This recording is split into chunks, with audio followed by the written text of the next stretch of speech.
Hello everybody and welcome to CIBS Executive Lounge. Today we have the interview the former Executive Director of Shanghai Community Center, Zhen Zheng. Zhen was born and raised in China. She moved to the US to pursue her master's degree at the University of Michigan, worked for GE Plastic, Dow Chemicals and Dow Corning. She moved back to China in year 2005 after more than a decade in the US.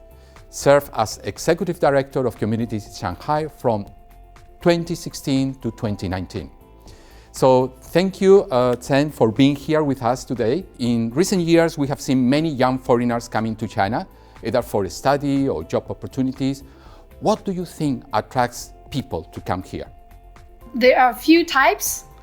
Some of them are sent by companies, like expats sending by companies, and some of them are self-initiated, whether they're here to study or to work.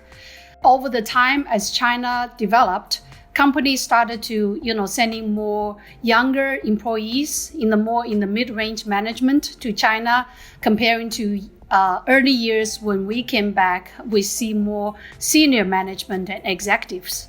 Those who came to China on their own are obviously very courageous and, young people. They have ambition and they are freshly graduated from university. And quite many of them that at a community center we encounter came here as English teachers. And later on, they ventured into other things. And we know also there's quite many of them have ventured into startup. They start their own social entrepreneurship.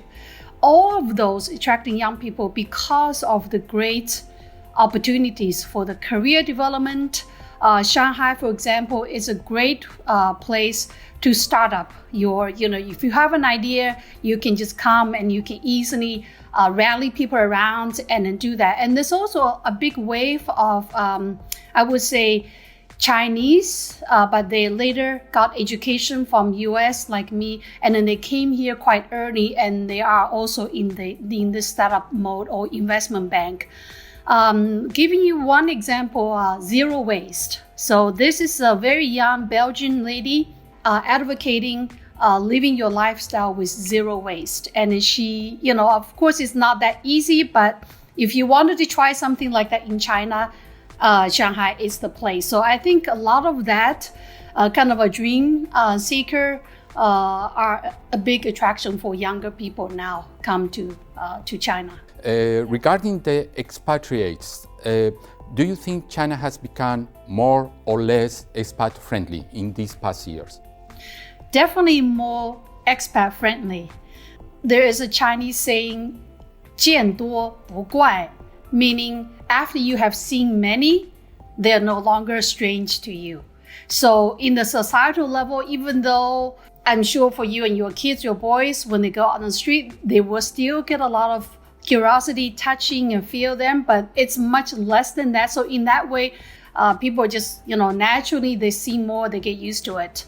But on the government, on the policy level, I also think it's becoming more friendly and also more regulated. It's part of China's economy. So naturally, the government has to put a lot more policies and regulatories that makes foreigners here living easier, friendly, and then also more regulated, not like a chaotic early stage.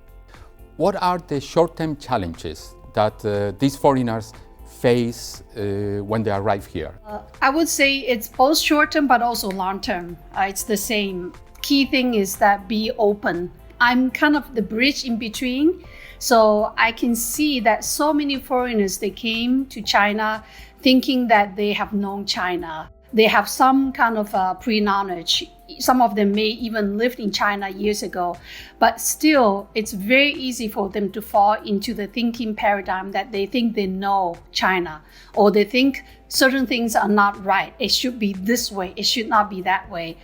My advice is that you must be willing to dive deeper and understand that there's so much bigger and an ancient social evolution that, over thousands of years that have shaped what they have seen today.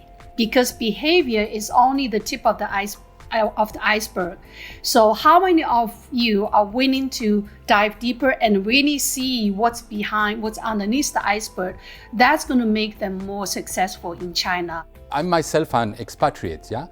And I know that one of the challenges expatriates have is not only them, but the adaptation of the families.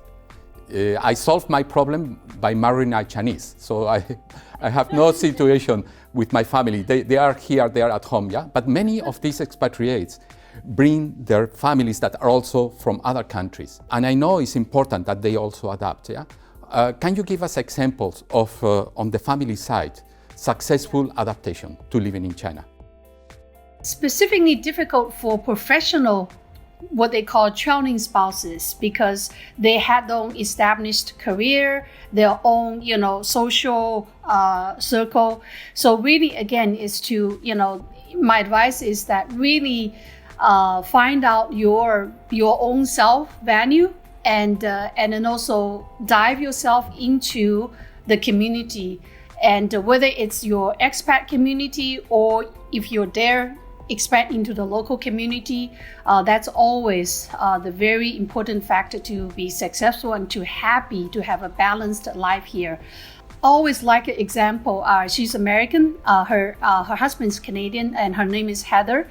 And she's a really good example of a family member, a spouse that became successful and find her own way here. So she created her own organic candle line product. So she came to our community center. She took some Taobao class, learned how to use Taobao to shop. But then later on, she also used Taobao for her own business. So she created an organic soil wax candle line that became very popular in the expat community as well as into some of the local Shanghai markets.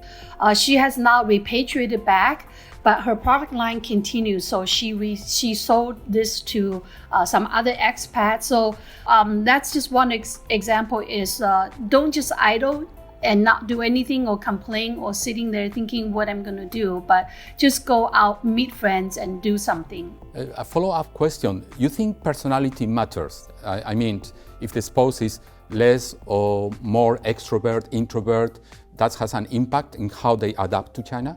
To a degree, so yes. But when you come to a new country, when you come to Shanghai, get off your self-circle, self-shell, whom you may have defined in your home country, but here you can break that wall. And so even for introverted people, I'm sure there's always a desire of recognizing their self-worth.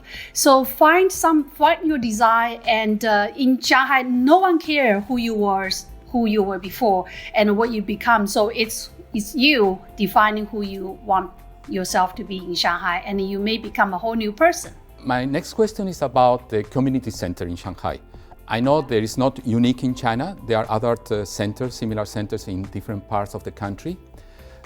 What is your mission? What do you do to help expat families to adapt to life in China?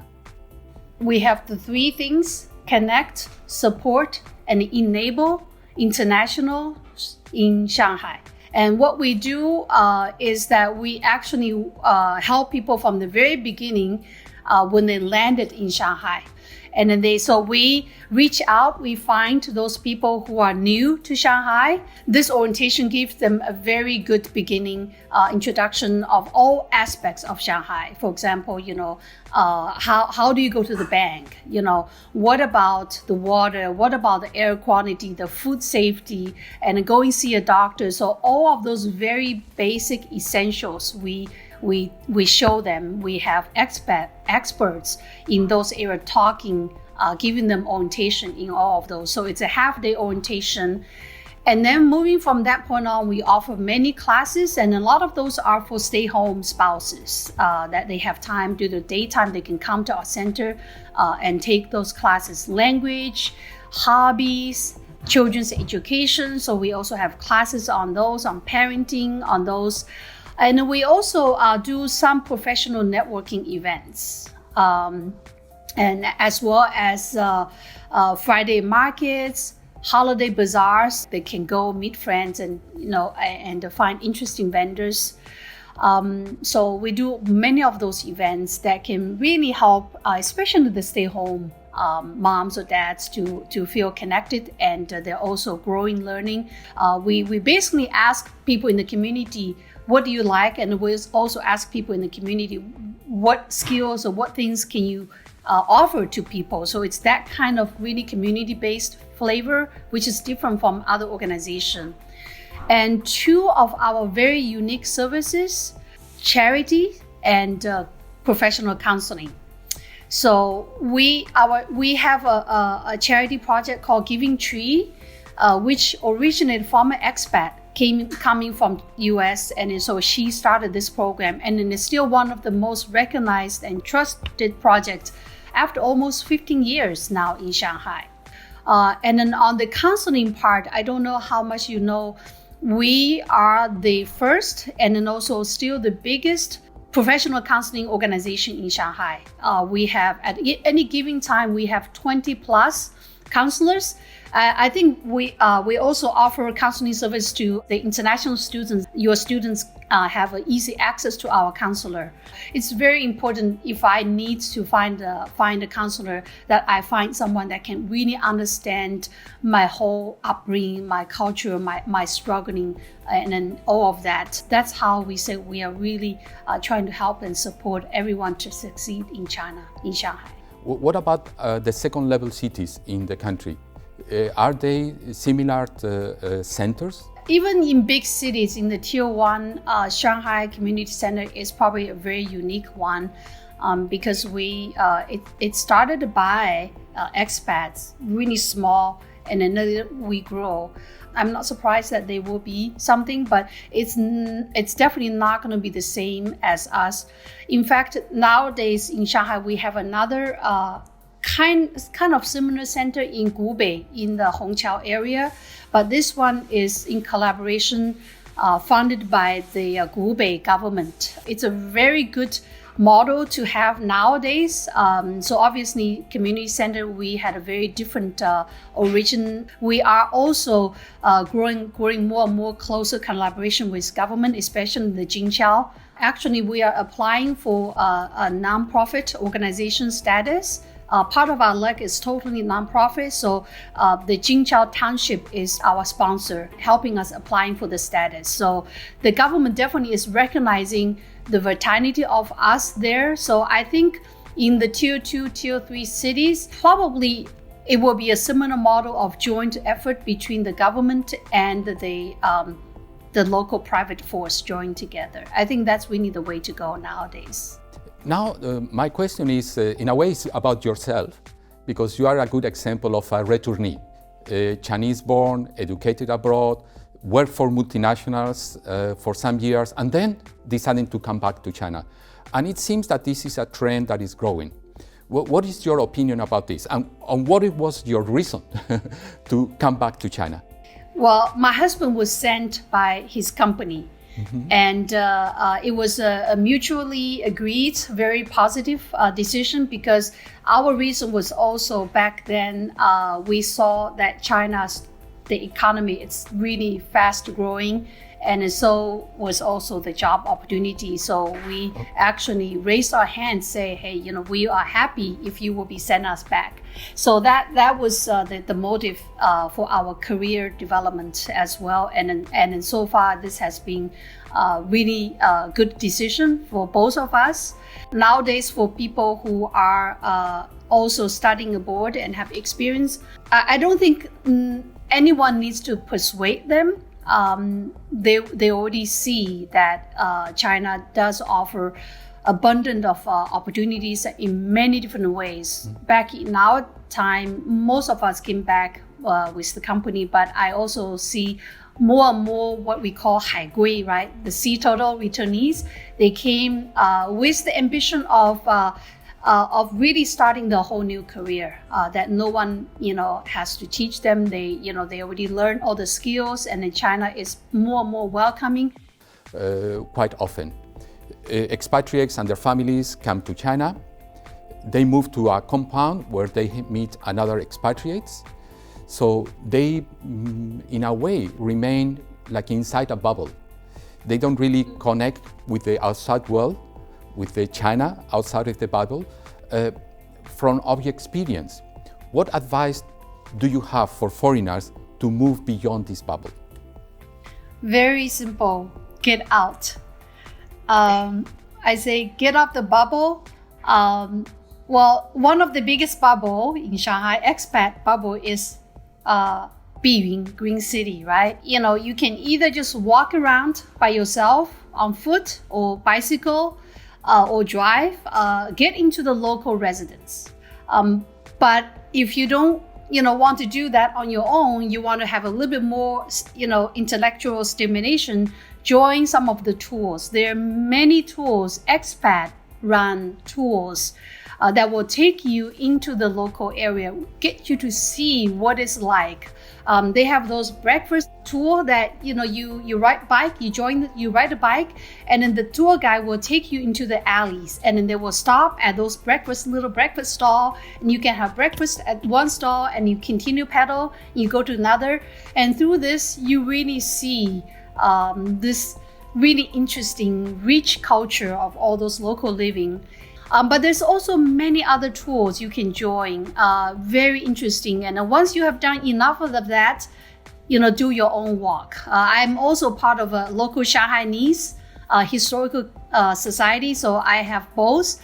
And then even for me, I found out, wow, once you get out of your own bubble, you go and then, expose this, it's so interesting.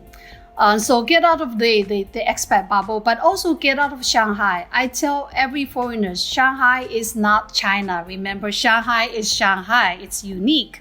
Is learning Chinese a must to fully integrate into the country, in the culture? I don't really think so.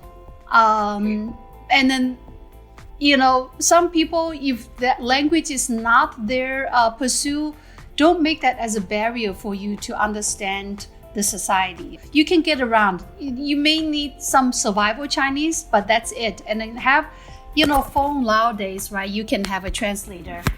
So I feel language is only one thing, but also learning how to speak language doesn't make you to be a more local. You really have to go to the next level, right? So I would say it's not a must. The big elephant in the room is the COVID-19. I know in the short term has a tremendous impact on the expat community. Families cannot return. Now, finally, the things that are coming gradually. But my question is not so much on the short-term impact of the virus, of the pandemic, but the long-term impact. Do you think that is going to change somehow expatriates in China and the flow of expatriates in China in the future? Even some of the short-term change has a long-term impact. For example, some people, because for a long time, they cannot return to China to work, so they either lost the job or the company has relocated them to home country, and they cannot even come back to pack their house. So they have to ask the friends, i.e. to help packing and move back. And that's already a really long term. None of those people intended to leave China in this way and then leave the job in this way. But for people who are in China, and I talk to many of them, they feel they're very lucky. Watching how China has quickly put it under control to date, make them feel more appreciative of how the society behaves, in this quite a Buddhist philosophical country. People in general, especially in the crisis, they're very obedient. They follow the Confucius defining of the architect, right? I'm the civilian and then this is the authority. Surely, you have to be here to witness how China quickly, the whole society, from the authority to the society, to every individual, they follow this order, which the only common goal is to curb the virus from spreading. The virus is not going away. Anyone who comes in, they will have to, go through a more strict health safety measurement. You just have to follow that order. What bothers me on the bigger level is the geopolitical conflict between US and China. I cannot see how that's going to pan out in the next 2-3 years. I'm already an American citizen and my children are all in US. Adding that on top of the COVID makes American citizen a little bit anxious. My last question for you. I've been the MBA director for 3 years at CRBS. Yeah. And one of the things that we feel very proud at the MBA is that our percentage of female MBA students is very high. Every year changes a little bit, but it's between 40 to 45% of the students are female. What career advice do you have for our very talented female MBA students? Many years ago, when I was a graduate student at University of Michigan, I remember my advisor told me that, you don't have to worry about, starting a family, having a children. He told me there is a time. So just kind of follow that pattern, but know who you are, know what you're capable of, and then make use of that. I didn't really understand anything of what he was talking, but now I truly feel if I would advise for young and ambitious professional women, obviously there are certain people who would choose the path of going all the way and non-stop into their professional career. But there's also some percentage of women who may want to kind of have a more balanced career path and a family path. And then I would advise to those women, say, don't hesitate. Don't think that you are worse, or your career is completely ended when you take some time off to take care of what's more important for you, your family. I took 6 years off to be home and kind of explore what my passion would be as a professional woman. So I followed my path all the way, and I worked in corporate, and became very successful as well.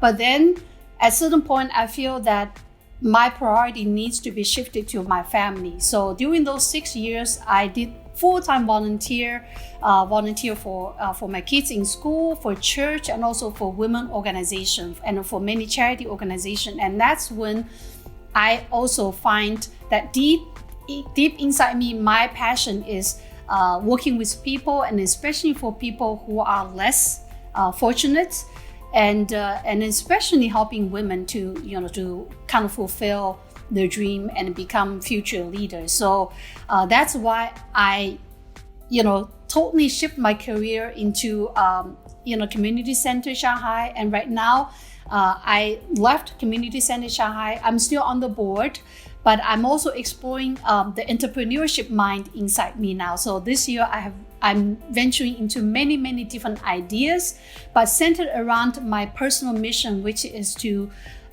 bring resources together and then helping women and then children to grow and have equal opportunity for their future. Have your own mission, know who you are, and then develop yourself in that area. That success is not necessarily, become a CEO of a corporate company.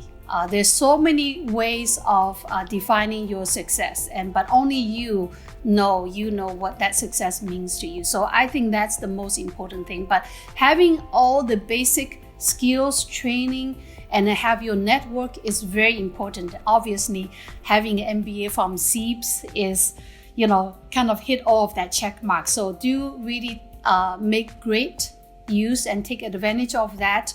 But from there also, really learn and develop who you are and who you want to be. Thank you very much. I think that you are a fantastic role model, not only for women, for men alike. Yeah, is finding a life of meaning, of significance. Thank you so much, and I hope to see you again in person. And please do come back to CRBS and talk to our students in the future. I think they will love to listen to you. Thank you very much.